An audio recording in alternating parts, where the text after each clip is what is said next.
해군 최정예 인재들로 꼽히는 잠수함 승조원. 그들이 견뎌야 할 것은 최정예라는 명예의 무게만은 아니다.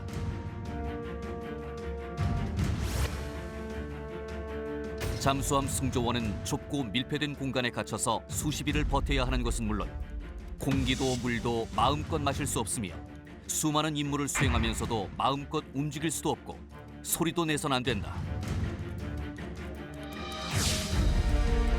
그렇다면 한국 해군 1호 잠수함의 승조원들은 어떻게 선발됐을까? 독일에서 209급 잠수함 건조 기술과 운용법을 전수받기로 한 대한민국. 무려 6개월에 걸쳐 최정예 승조원들을 선발해 한국과 독일을 넘나들며 교육을 진행했다. 6개월의 선발 과정과 1년여의 국내 교육, 2년을 훌쩍 넘긴 독일 파견 교육까지.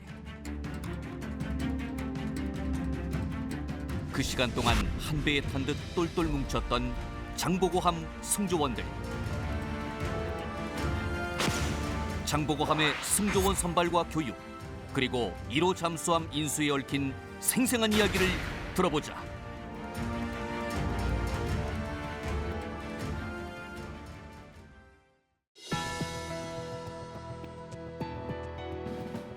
여러분 안녕하십니까? 첨단 고가의 초석 방위산업의 남희경입니다. 오늘은 지난 시간에 이어 장보고급 잠수함 획득 사업에 대해서 알아보겠습니다. 함께 하실 두 분 소개합니다.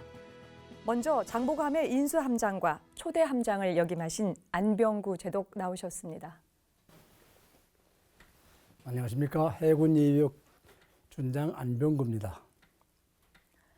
장보고함의 초대 기관장으로 근무하셨던 임시용 대령 나오셨습니다. 안녕하십니까. 임시용입니다. 함께해 주셔서 고맙습니다.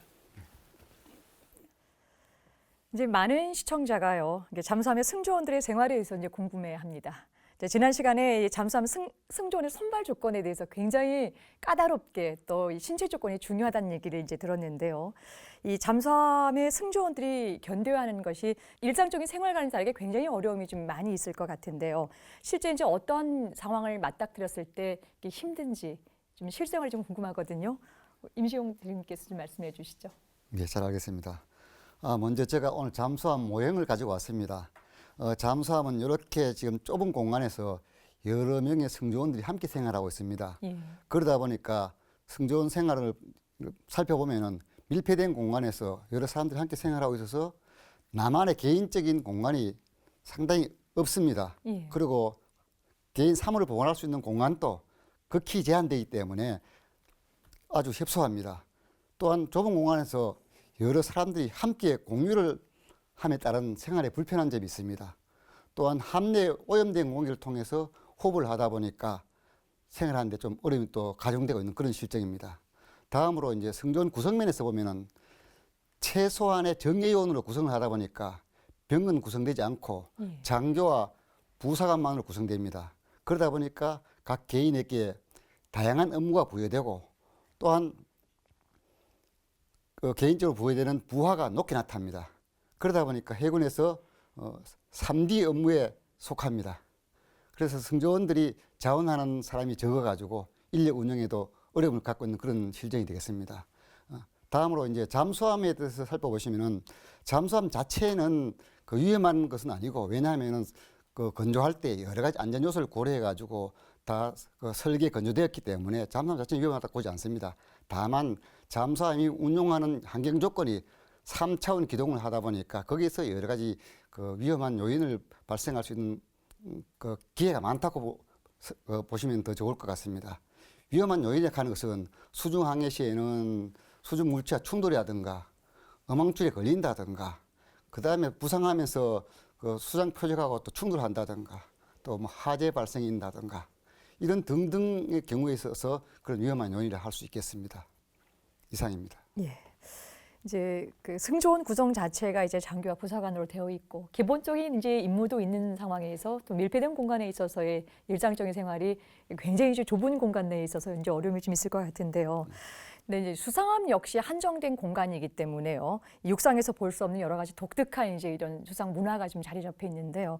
특히 밀폐되고 이제 소리조차 함부로 낼 수 없는 잠수함 같은 경우에도 더 마찬가지로 금기 상황이 있어야 되고 생활에 있어서 여러 가지가 조금 일상생활 좀 다를 것 같은데요. 이 잠수함만의 기홀이 있을 듯한데 어떤 것이 있나요? 네, 잠수함은 뭐 다 아시다시피 밀폐된 공간에서 여러 사람이 있다는 거예요. 그것이 제일 큰데요. 조금 이렇게 좀 달리 표현하면은 우리가 군함이 부두에서 출항하잖아요. 예. 출항하면 우리는 그것을 탈속한다고 그럽니다. 탈속. 속세를 떠난다. 그 속세라는 것은요, 아주 좋아요. 이 육지를 얘기하는데, 육지는요, 우리가 필요한 게 모든 게 다 있잖아요.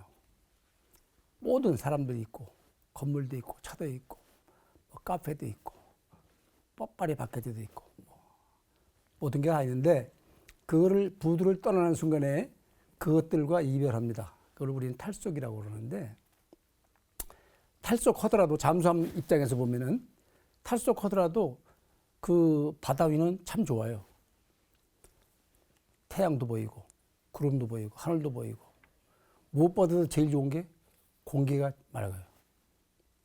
근데 잠수함 돼가지고 물 쪽으로 들어가면 있잖아요. 아무것도 안 보여요. 태양도 안 보이고 뭐 구름도 안 보이고 돌고래도 안 보이고 더욱이 나쁜 것은 공기가 나쁘다는 거예요. 공기가. 그리고 좁고. 그래서 잠수함이 들어가면 일단 보는 즐거움이 없어요. 그 다음에 술도 못 먹고 담배도 못 피니까 마시는 즐거움도 없고 피는 즐거움도 없어요. 모든 즐거움이 사라집니다. 그러니까 우리는 절속한다고 그래요. 속세를 단절한다. 이런 뜻인데 이제 웃음 표현이지만 잠수함은 이 모든 것을 이제 닫고서 들어가기 때문에 그래서 그에서 살려면 가장 중요한 게 뭐냐? 다른 사람을 고려해야 돼요. 이 다른 사람을 고려하지 않는 그 의식이 없으면 거기서는 탈이 나요. 예, 그게 뭐냐? 거기서는 계급이 없어요. 계급이 없다는 게 무슨 말이냐면은 생활하는 데 있어서 계급을 내세울 수가 없어요. 예를 들면 이런 거 있어요. 거기 식탁이 없어요. 식탁보다도 한 대사람 앉을 수 있는 조그만 탁자가 하나 있는데 밥을 같이 앉아서 먹을 수 없어요. 밥을 갖다 주는 사람도 없어요. 상사건 하사건 자기 밥을 자기가 갖다 먹어야 돼요.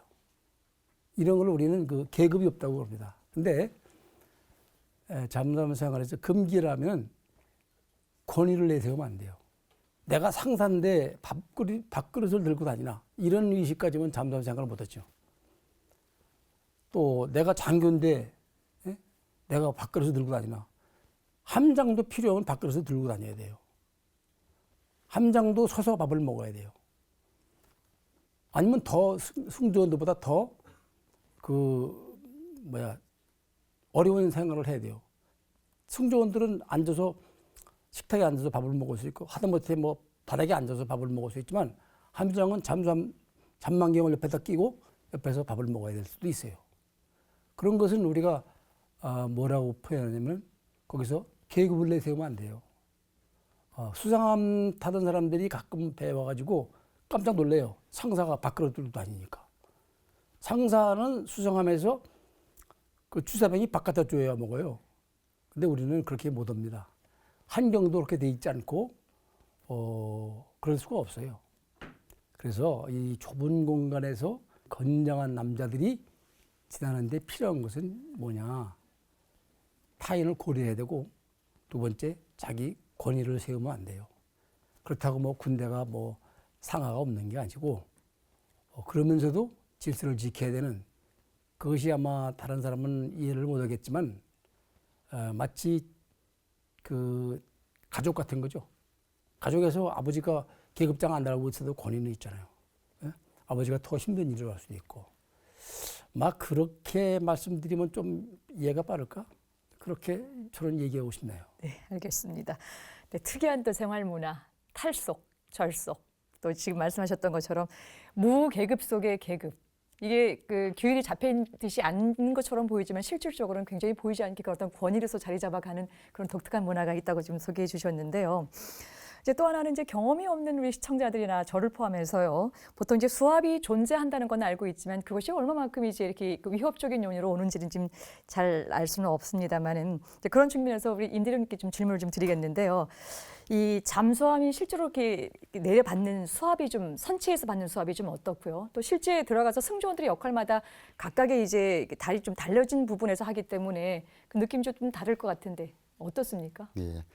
방금 말씀하신 대로 이제 잠수함의 수압 관련된 사항은 두 가지입니다. 선체가 받는 수압하고 승조원들이 느끼는 수압입니다. 먼저 선체가 받는 수압에 대해서 말씀드리면은 그 잠수함 심도가 10m씩 증가됨에 따라서 배씩 증가합니다. 예를 들어서 수상에 있다가 10m 물속으로 들어가게 되면은 2배가 되고 20m 들어가면 3배가 되고 100m 들어가게 되면은 11배가 됩니다. 그만큼 이제 많은 수압을 받다 보니까 선체 전체로 보면은 엄청납니다. 따라서 잠수함을 설계할 때 이 압력 선체가 받는 것 중에서 수압에 의해서 줄어들 수 있는 것이 한 3% 정도 된다고 보고 설계를 하고 건조를 합니다. 또한 잠수함 내에 쇠로 된 파이프들이 많이 있는데 파이프는 반드시 쇠 파이프는 끝부분이나 어디 중간 부분에 압력에 의해서 충격을 완화할 수 있는 고무로 된 파이프가 연결됩니다. 줄어들 때에 그것을 이제 고무가 이제 들어줄 수 있도록 해주고 그리고 실제로 그 물속에서 운항할 때 보면 예를 들어서 200m 갔다가 100m 이렇게 쭉 올라오면은 압력이 줄어들었다가 이 펴진 소리가 쩍쩍 하는 소리가 승조원 총알에 귀에 들 정도고 그다음에 물속에 한 뭐 200m, 100m 내려가가지고 물을 탱크에 넣고 뺄 때에 밸브를 확 열면은 이 손에 쾅쾅 떨리고 이거 밸브가 고장나지 않을까 하는 이런 그 위험한 상황이 생깁니다. 그래서 밸브 열고 닫을 때 서서히 열고 서서히 닫아야 되고 이런 그런 현상이 생깁니다. 다음으로 이제 승조원들이 받는 압력은 뭐냐면은 예를 들면은 지금 현지 스튜디오가 문을 꽉 닫았고 물속으로 내려간다 이렇게 생각하시면 좋을 것 같습니다. 예를 들어서 이 잠수함이 물속에 들어가려고 이제 다 준비하면은 이 현재 대기압에서 문을 닫았을 때의 그 상태로 내려가는 겁니다. 내려가 가지고 물속에서 장시간 동안 활동을 하면서 압력이 높아질 때도 있고 낮아질 때도 있습니다. 높아질 때는 뭐냐면은 그 여러 명이 물속에서 생활하다 보니까 그 호흡을 함으로 해가지고 산소 농도가 낮아집니다. 낮아지니까 산소 농도를 일정 수준을 유지해주기 위해서 압력 탱크에 싣고 있는 산소를 공급해주고 그러다 보니까 압력이 올라가고 또한 그 압력 그 공기를 많이 싣고 다닙니다. 탱크에 물을 이송하다든가 뭐 할 때에 공기를 사용하는데 그 사용에 의해 가지고 탱크에 사용됐다가 나중에 탱크에 있는 압력을 또 배출해야 되기 때문에 이때 그 잔여 공기가 함유로 들어오게 됩니다. 이러한 상황이 생겨가지고 압력이 증가하고 반면에 압력이 감소할 경우에는 스노켈 항해를 할 때 압력이 감소하는데 스노켈 항해를 할 때는 그 공기를 외부에서 빨아들일 수 있는 마스터가 물 밖으로 올라갑니다.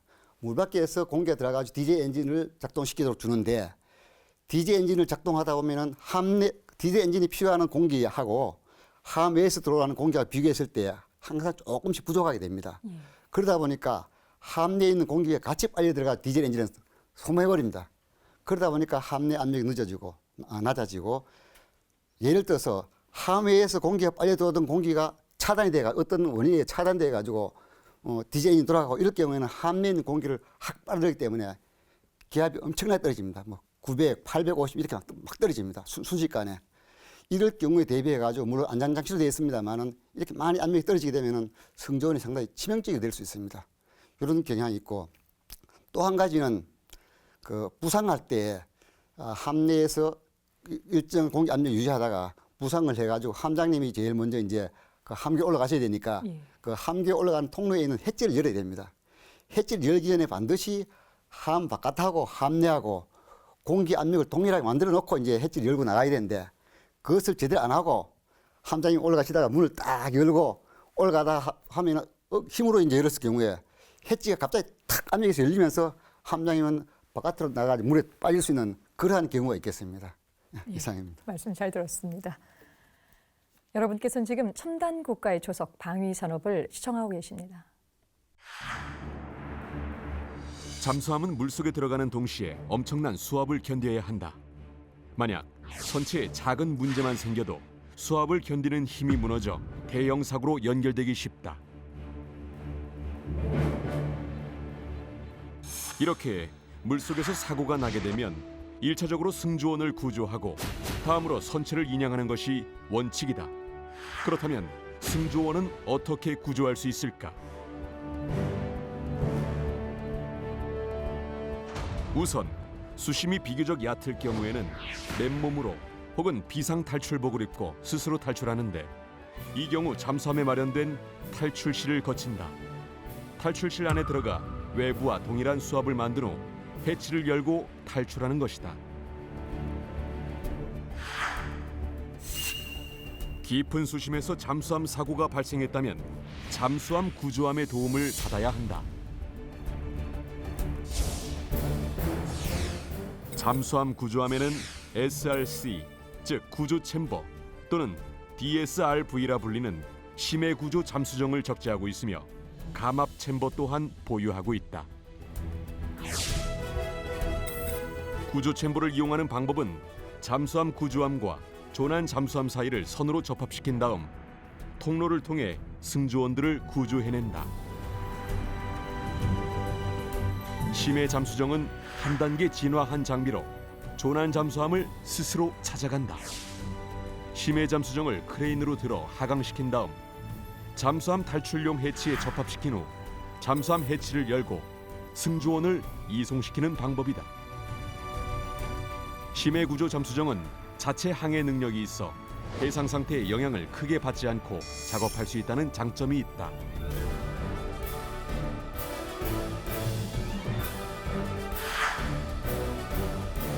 승조원을 구조할 수 있는 또 다른 방법으로는 구명구를 활용하는 것이다. 사고 발생 시 구명구에 탑승해 잠수함과 분리 후 부상하는 것이다. 독일에서 건조해 인도 해군에 인도한 209급 150톤 잠수함에 세계에서 유일하게 구명구가 설치되어 있다. 첨단 고가의 조석 방위산업. 오늘은 장보고급 잠수함에 대한 이야기 나누고 있습니다. 저희가 이제 지난 시간에요. 이제 우여곡절 끝에 장보고함 사업이 시작된 이야기부터요. 또 이제 승조원 선발되는 과정까지도 자세하게 좀 알아봤습니다. 이제 이 승조원들과 함께 이제 독일에서 교육도 받고 또 이제 그곳에서 이 건조된 장보고함도 이제 인수하셨었는데요. 혹시 떠나기 전에 승조원들 국내에서 또 교육을 좀 시키셨을 것 같거든요. 이제 어떤 내용을 좀 시켜서 이 독일로 연수를 떠났는지 궁금합니다. 네. 1년 했어요. 54명을 데리고 독일 가기 전에 원래는 1년 계약을 하고서 이제 준비를 해가지고 국내 준비 교육을 시키는데, 준비 교육이 이제 대부분이 언어 교육이었죠. 장교들은 괜찮은데 부사관들은 가서 이제 영어로 계약했으니까 교육을 영어로 하게 돼 있는데, 부사관들을 뭐 영어를 좀 좀 들어야 되지 않습니까?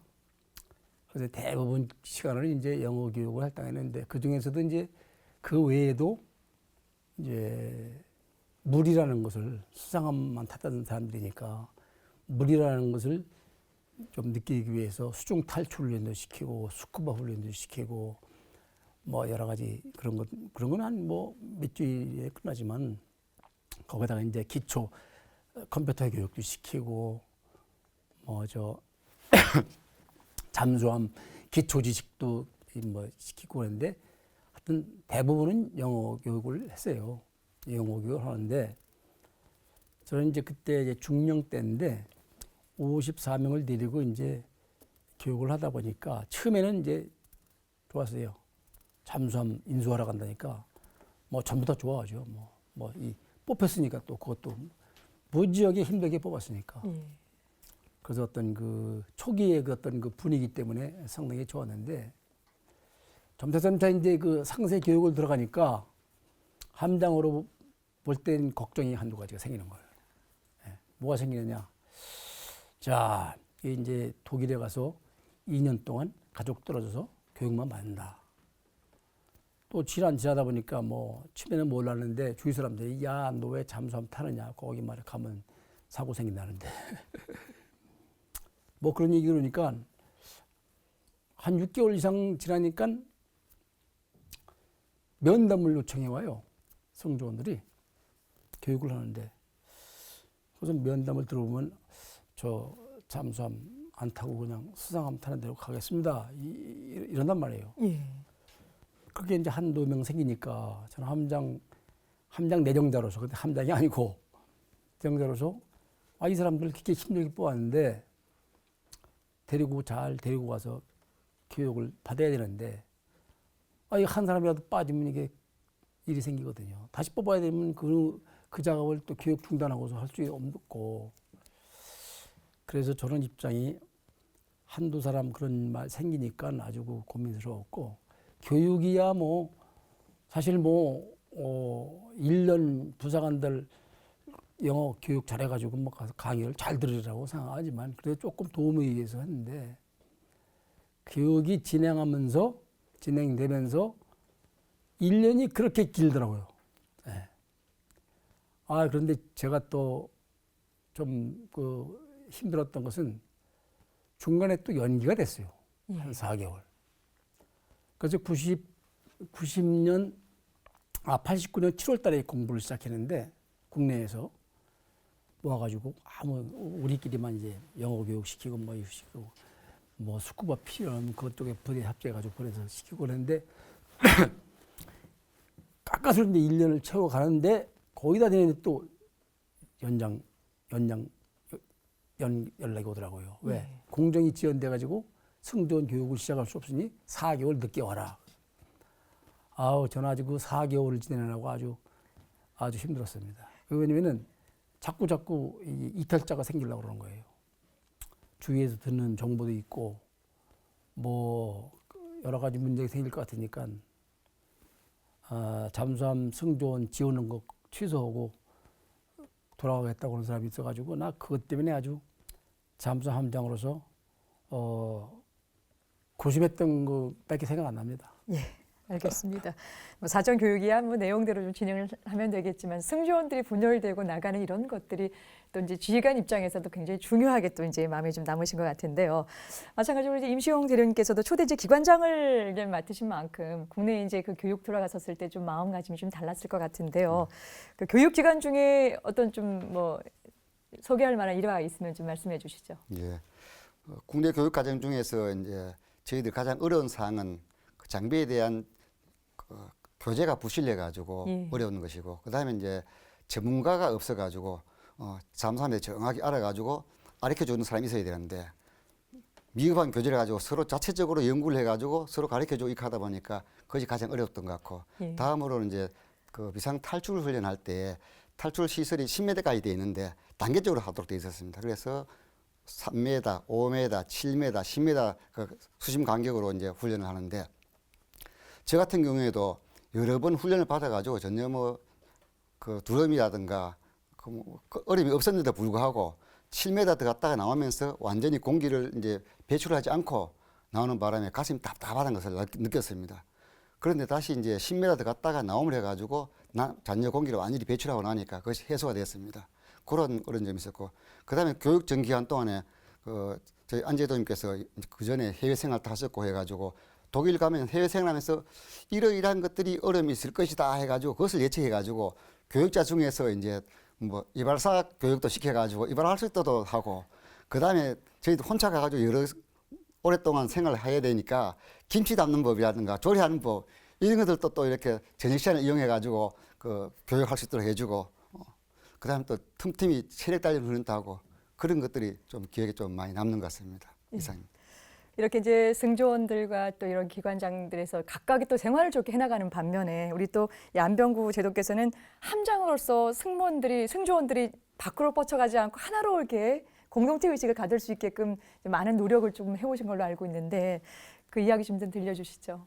예, 저는 처음부터 승조원들을 선발할 때부터 초점이 그거였어요. 이제 50명을 데리고 외국에 가서 생활해야 되는데 어떻게 가장 중요한 게 뭐냐. 하나의 그 집착력이죠. 그러니까 우리 밀착도라고 그러는데 우리는 이 친밀해져야 돼요. 승조원들이 이렇게 좀 서로 간에 그 간격이 있으면 안 돼요. 이게 이제 하나의 그 전투력과 직결되는 건데 어떻게 승조원들을 친밀하게 만드느냐. 이것이 이제 과제라서 친밀하기 위해서는 서로 알아야 돼요. 알지 못하고서 뭐 친밀할 수가 없으니까. 그래서 어떻게 생부지 못한 사람들이 50명이 무엇이니까. 그래서 이제 그런 그 단계를 밟는 게 중요했죠. 일단은 서로 알아야 된다. 알면은 서로 왔다 갔다 하면서 서로 간에 알고 서로의 문제점을 알고 어떻게 사는지도 알고 저 집에 숟가락이 밑까지도 알아야 이제 가까워지는 거예요. 그래서 그런 시간을 많이 만드는 관점. 그다음에 하나의 팀으로서 어떻게 그것을 해나가느냐 할 때 그 운동도 많이 지켜보고 또 그런 측면으로만 생각을 하다 보니까 나중에는 어떻게 되냐면은 결론이 뭐냐 사람이 친밀해지면 서로 알아지면 친밀해진다 하는 생각을 하게 되더라고요. 그래서 나부터도 승조원들을 모르니까 제가 아마 처음 있는 일인데 독일로 데려갈 사람들 100% 가정 방문을 했어요. 다 집에 가서 하나하나 다 봤어요, 진짜. 뭐 숟가락을 세보지는 않았지만 가서 사는 형편, 뭐 어떻게 사는지, 뭐 그거를 전부 다 그 가정 방문을 제가 독일로 데려가기 전에 쭉 해봤어요.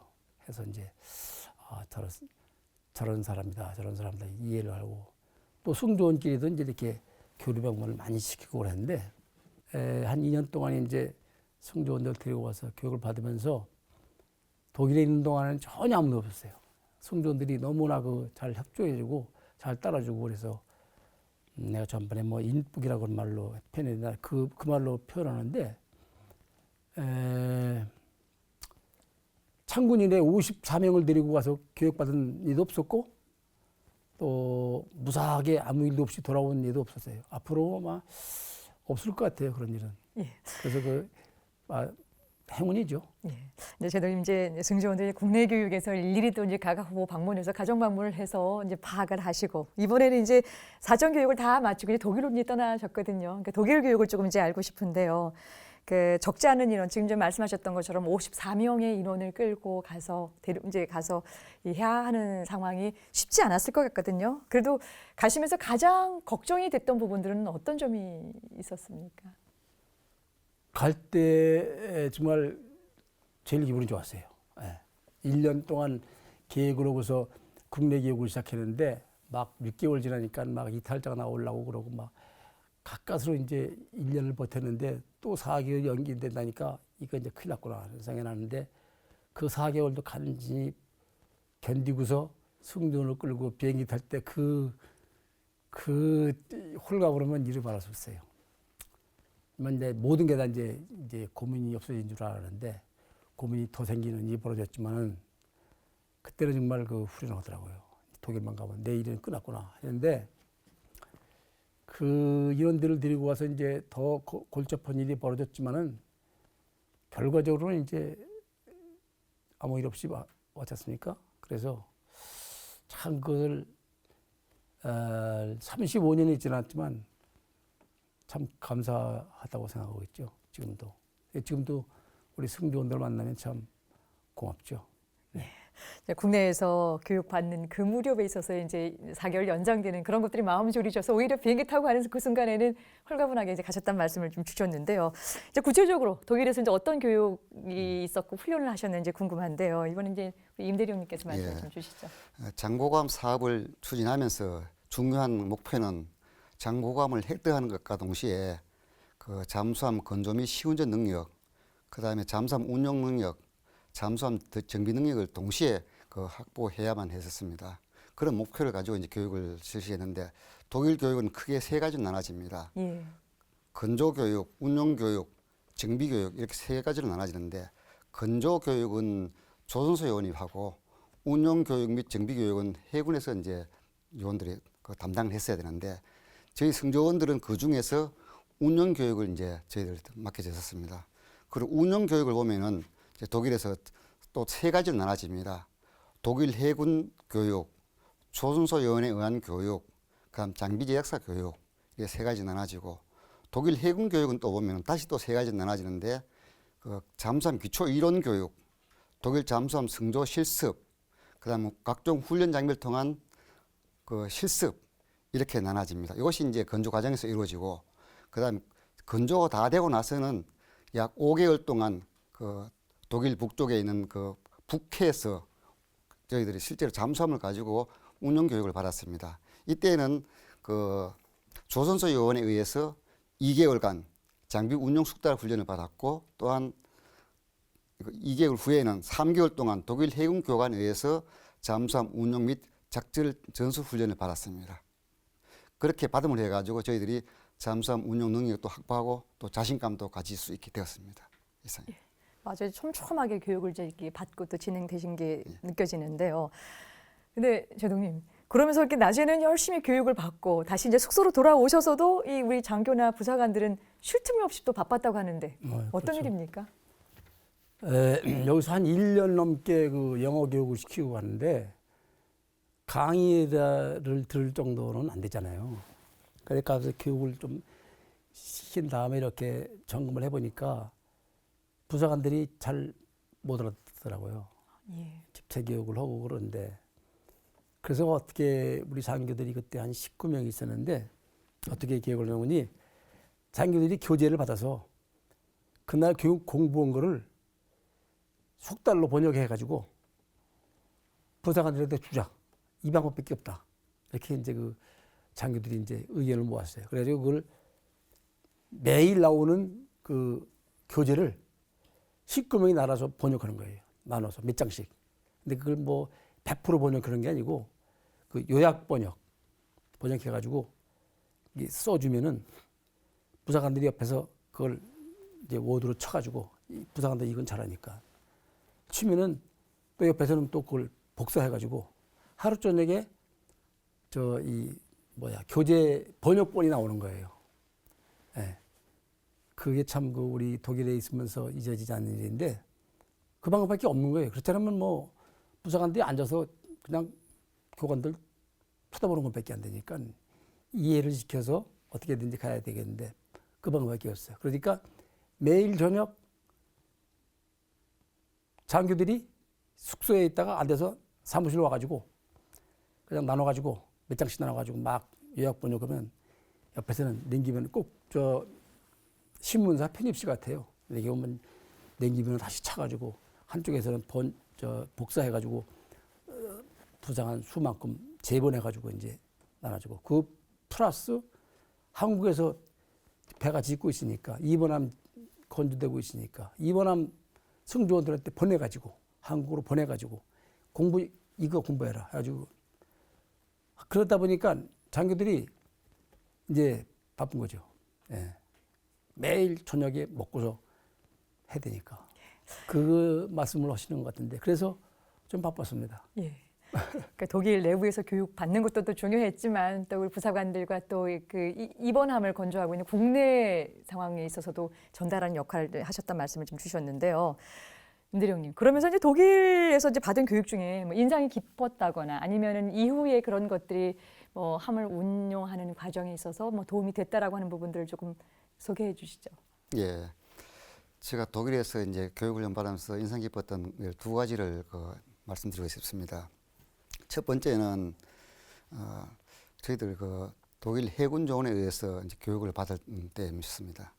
전날 훈련하고 수중에서 이제 대기하고 있다가 아침에 잠시 부상해서 공기도 환기시키고 그 다음에 또 그날 훈련을 이제 실시를 해야 되는 그런 시간이 돼가지고 아침에 부상하고 이제 부상 절차에 따라서 진행하고 있었습니다. 그래서 제가 기관장이 함장님 지시 받아가지고 부상할 때는 그 바라스 탱크에 고압 공기를 불어넣어가지고 배를 띄워야 되는데 그래서 그날도 마찬가지 정석적 절차에 의해 가지고 공기를 확 불어넣는데 배가 평소에는 이 배가 이렇게 올라와야 되는데 완전히 배가 이렇게 된 거예요. 함수는 또 물바닥에 박히는 것 같고 함미만 이렇게 떠올라더라고요. 그래가지고 깜짝 놀라가지고 이게 무슨 일이냐 하고 그랬는데 나중에 파악을 해보니까 독일 교관들이 저희들을 몰래 긴급 훈련을 시키기 위해 가지고 함수로 가는 공기 공급 라인에 밸브를 잠가버렸어요. 했어요. 그러니까 바라스 탱크에 물을 배출하기 위해서 공기를 보내야 되는데 함수는 공기가 안 가고 함민만 공기를 가니까 이렇게 완전히 꺾고 들리게 된 거죠. 그런 일이 한 번 있었고, 한 번은 이제 또 독일 해군 잠수함을 타고 해상에서 나가서 실습받는 경우가 있었습니다.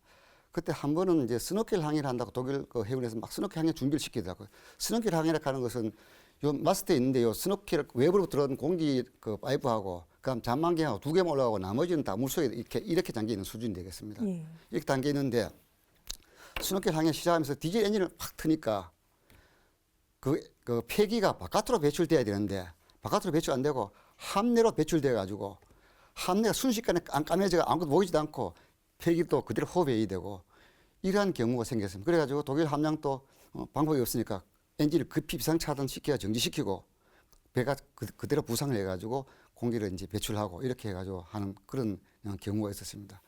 그 다음에 또 이제 두 번째로 말씀드린 그 교육 내용 중에서 도움이 되었던 것은 크게 두 가지를 또 말씀드릴 수 있을 것 같습니다. 축전지 충방전 실습하고 그 조종 훈련 장비 숙달 훈련 두 가지를 말씀드리고 싶은데, 첫 번째 축전지 충방전 훈련은 저희들이 잠수함 축전지에 대해서는 실제로 운영해 본 경험이 없기 때문에 어떻게 하는지 독일 해군 실습장을 통해 가지고 2박 3일 동안 꼬박 독일 교관과 같이 했었습니다. 그래서 그때 그 배운 그 절차와 방법대로 저희들도 지침서도 만들고 일지도 새로 만들고 저희들한테 맞춰가지고 그렇게 해가지고 활용할 수 있도록 했었고, 그다음 조종 훈련 장비 실습한 것은 실제적으로 배를 처음 이제 저희들이 그 인수받아가지고 해상에 나갈 때 최초로 그 정지한 상태에서 자망하고 그 다음에 이제 그 물속에서 운영할 수 있는 그런 능력을 갖추기 위한 그런 훈련인데, 조종 훈련 장비를 통해 가지고 실습하고 나가지고 처음으로 이제 독일 킬 항만에서 이제 수심이 한 25m 정도 됐습니다. 그래서 이제 독일 조선소 기관장이 저보고 뒤에 서서 한번 구경하라 하고 저는 뒤에서 보고 그 기관장 그 조정에 의해서 한번 딱 내려갔다 오고 그 다음에 저보고 딱 하라 하더라고요. 그런데 수심이 15m 되는데 그 배가 이렇게 내려가지고 딱 잘못하면 바닥에 딱 앉게 되니까 이것은 지금 또 안 되고 17m에서 정지하라 하는 겁니다. 그래서 상당히 부담이 되더라고요, 처음이니까. 물론 훈련 장비를 통해서 연습은 했지만은 그래서 그래도 못할 바 있겠나 싶어가지고 딱 했는데 17m 정확하게 한 번만에 딱 해가지고 딱 하고 나니까 이상하게 처음 하면서도 독일 그 기관장보다도 더 잘했어요. 그런 것이 참 기억이 좀 남는 것 같습니다. 예. 여러분께서는 지금 첨단 국가의 초석 방위 산업을 시청하고 계십니다.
네, VCR 영상 잘 봤습니다. 이제 본격적으로 인수 과정 이야기를 좀 해볼까 하는데요. 독일 하데베 조선소에서 장보감을 이제 건조하는 동안에요. 또 이쪽에서는 해군 감독관하고 또 대우조선소 관계자들이 이 현지에 파견되어 있었습니다. 이제 완성된 장보고함이 과연 이제 제 기능을 발휘할 건지는 모든 사람들이 초미의 관심이 좀 되고 있을 테지만 제일 마지막에 점검하시는 분이 또 인수함장의 몫이라고 좀 생각이 좀 드는데요. 예, 그런데 이제 장보고함 그 인수함장으로서의 그 과정적인 부분에 또 쉽지 않고 여러 가지 또 일들이 있었을 것 같은데요. 그 당시에 이산화탄소 생체 실험 사건이라고 하는 얘기가 있는데 어떤 얘기입니까? 그 얘기는요 아주 중요한 얘기고 그다음에 꼭 해야 될 얘기인 것 같아요. 잠수함 인수받으면서 독일에서 209 우리가 인수해 온 잠수함을 받아간 나라들이 많아요. 많은데 참 그 불가사의 현일이 있었던 건데 그 이산화탄소 공기 정화 장치라는 거예요. 그게 어떻게 알았냐면은 배는 이제 밀폐 공간이 되면은 사람이 호흡하고 그러면 이 탄산가스가 나와요. 그 탄산가스가 이 1% 이상 넘어가면 안 돼요. 근데 지금 여기 우리 이 공간은요 탄산가스 농도가 0.03%예요. 대기 중에. 예. 근데 잠수함 내에는 규정이 1% 이하로 규정돼 있어요. 그 말은 뭐냐면은 잠수함 내에서 승조원들이 호흡하고 나오는 이 탄산가스를 농도가 1% 이상 넘어가면 안 돼 있어요. 그걸 지켜주는 장치가 공기 정화 장치라는 거예요. 그러니까 이 잠수함에서 가장 중요한 장비예요. 가장 중요한 장비. 뭐 디젤 엔진, 배터리 뭘 떠나서 왜냐면은 승조원 생존에 관계되는 일이라서 공기가 있지 않습니까? 아다시피 그냥 공짜로 여기 있으니까 그냥 그런데 갑자기密閉 공간이 되면요 갑자기 바빠져요. 공기가 그렇게 귀해진다고요. 그런데 거기서 탄산가스가 농도가 올라가면 곧바로 사람이 이상이 와요. 그래서 1% 상태에서 1% 이하로 유지시켜줘야 되는데 1% 이하로 유지시켜주지 못하면은 잠수함 승조원이 건강에 이상이 온다고 해요. 그게 얼마나 제일 중요해요. 근데 이 잠수함 얘기할 때 있잖아요. 잠수함이 감옥보다 나쁜 게 있어요. 감옥소. 이 죄수도 있는 감옥소보다. 예, 감옥, 예. 예. 그게 뭐냐면 공기가 나쁘다는 거예요. 감옥소는 공기가 0.03%의 탄산가스가 있는데 우리 잠수함 내는 1%, 그거의 30배. 근데 1%도 이제 독일 규정을 따라서 우리가 그냥 쓰고 있는데 그것도 앞으로 좀 내려야 된다고 생각하는데 하여간 1%예요. 근데 그 잠수함에 있는 장비는요, 성능이 안 되면은 하자예요. 하자. 근데 이 이산화탄소 그러니까 공기정화 장치에 이상이 있는 것을 제가 아주 그 깨우친 사건이 하나 있어요. 우리가 잠수함 인수하러 가는데 이산화탄소가 뭔지도 몰랐어요. 뭐 CO2가 뭔지, 뭐 그게 뭐 사람한테 얼마나 영향이 있는지 그런 거 잘 몰랐는데 독일 잠수함에 가서 보니까 다 우리가 그때 최신 잠수함이니까 다 우리보다 장비가 다 옛날 타입인데 유독 공기정화 장치가 우리보다 다르더라고요. 예. 그래서 왜 이게 다르냐? 네, 그 얘기를 해주는 거예요. 옛날에도 2차 대전 때부터 지금 결론적으로 우리가 지금 설치되어 있는 공기정화 장치는 2차 대전 때 독일 해군이 쓰던 거다. 그리고 자기는 그것이 안 돼서 74년도에 그걸 바꿨다. 그렇게 이제 듣고만 왔어요. 그냥 그렇구나. 우리는 계약을 그렇게 했기 때문에 그런 거구나 하고 왔었는데 조선소에 와서 이렇게 지내다가 어떤 날에 있잖아요. 충격받은 일이 하나 벌어졌어요. 조선소에도 운영요원이 있어요. 운영 시험해주는 요원인데 그 요원 중에 하나가 우리 방에 와서 얘기할 때 뭐라고 했냐면 야, CO2라는 게 어떤 것이냐. 그리고 독일 해군은 이런 장비를 가지고 있건데 우리랑 다르던데 왜 그러냐. 그 얘기를 어떻게 얘기를 하다가 이 친구가 가만히 있더니 의치 있지 않습니까? 의치를 뽑는 거예요. 나 젊은 친구인데 의치가 돼 있는 거예요. 의치를 딱 뽑아가지고 탁상에다가 딱 놓으면서 이거에 바로 CO2다 그러는 거예요. 그러니까 우리는 눈이 뚝 그러져가지고 그게 뭔가 했더니 이 친구가 그 조선소에서 일하면서 잘못해가지고 밀폐된 공간에 혼자 갇혀가지고 48시간을 있다가 구사일생으로 구출됐대요. 근데 그 밀폐된 공간에서 자기 혼자 숨쉰 그 CO2가 과다 마셔가지고 계속 나온 다음에 몇 달 지나니까 자꾸 이빨이 빠지더라고요. 그래서 가서 물어보니까 이산화탄소 과다호흡 후유증이다 이러더란 거예요. 그 우리는 그때 막 충격을 받았죠. 그래서 그 이산화탄소, 그러니까 공기정화장치 중요성이 갑자기 이제 우리한테 느껴진 거예요. 이거 큰일 났구나. 그래서 우리가 장비가 저게 제대로 성능이 되는가 하고서 기관장하고 저하고 그걸 테스트를 했어요. 북해에 가서 훈련을 한 동안에 그걸 테스트를 해보니까 어떻게 되느냐. 물속에 가서 지내면서 탄산가스 농도가 1% 이상 올라가느냐 안 올라가느냐. 이거를 테스트를 쫙 해보니까 안 돼요. 아하, 이게 하자구나. 그래가지고 이제 조선소에 돌아와가지고 이게 하자다. 바꿔달라. 그러니까 조선소에서는 무슨 소리냐. 여태까지 말이야. 40여 척을 잠수함 팔아먹었는데 그런 나라들은 아무 이상 없이 쓰고 있는데 왜 한국 해군만 유난스럽게 이걸 바꿔달라고 그러는 거냐. 이게 당신들이 우리한테 제시한 1% 농도가 유지가 안 되니 하자다. 그리고 우리는 하자 이걸 받아갈 수 없다. 그래가지고 그것 때문에 참 사건을 일으켰습니다. 네. 그래가지고 사건이 뭐냐면 그것 때문에 결국은 이제 이 국내까지 이제 일이 되는 거예요. 또 국내 조선소에서 만들어지는 그 후속 잠수함에도 연결되고 하도 안 돼가지고 그거를 이제 우리가 상태심이라고 붙였어요. 그래서 독일 해군이 바꿔달라고 하니까 무슨 소리냐? 그건 1% 된다. 그러면 테스트 해보자. 그래서 테스트에 들어갔어요. 그게 유명한 얘기인데 테스트를 어떻게 하느냐? 부두에다 배를 빼놓고 꽉꽉 항해하는 것 같이 밀폐시킨 다음에 그 안에서 지내보자. 24시간 이내에 1%가 유지되면은 되는 거고 안 되면은 안 되는 거다. 테스트, 그 우리가 나중에 생태 실험이라고 붙였어요. 그거 우리가 했어요. 좋다. 우리가 2주 동안 북해에서 항해 훈련하면서 그걸 테스트 했거든요. 그리고 독일 교관들한테 다 검증을 받았어요. 안 되지, 안 되지, 결제. 그래서 사인을 받아가지고 다 이제 데이터를 만들어서 제출을 했으니까 우린 자신했는데 진짜로 이제 실험 들어간 거예요. 그래가지고 조선소 사람들 오고 뭐 다 모여가지고 36명이 들어가가지고 이렇게 지냈는데 테스트 해보니까 안 되는 거예요. 안 되지 않느냐. 우리가 2주 동안 이거를 테스트했다.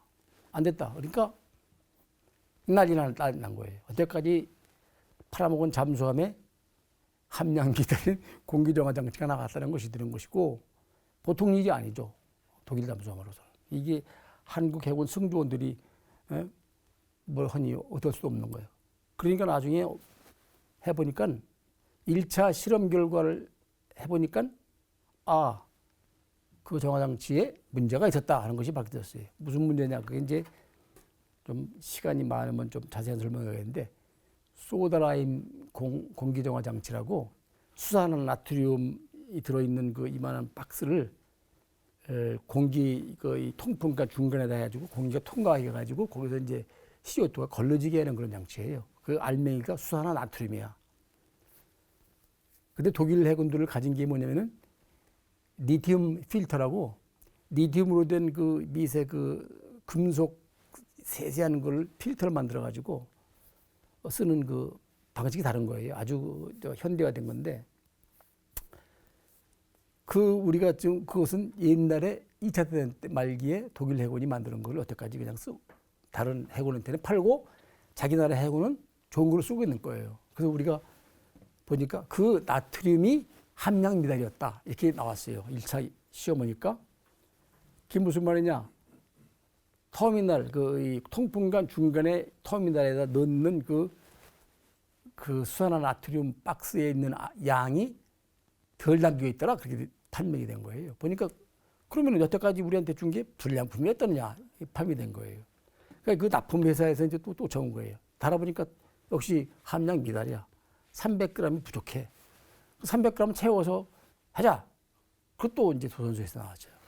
하자. 가지고 300g을 채워가지고 또 이제 부두에서 밀폐하고 사람 들어가서 이제 생활하는 거 24시간 견딘 거예요.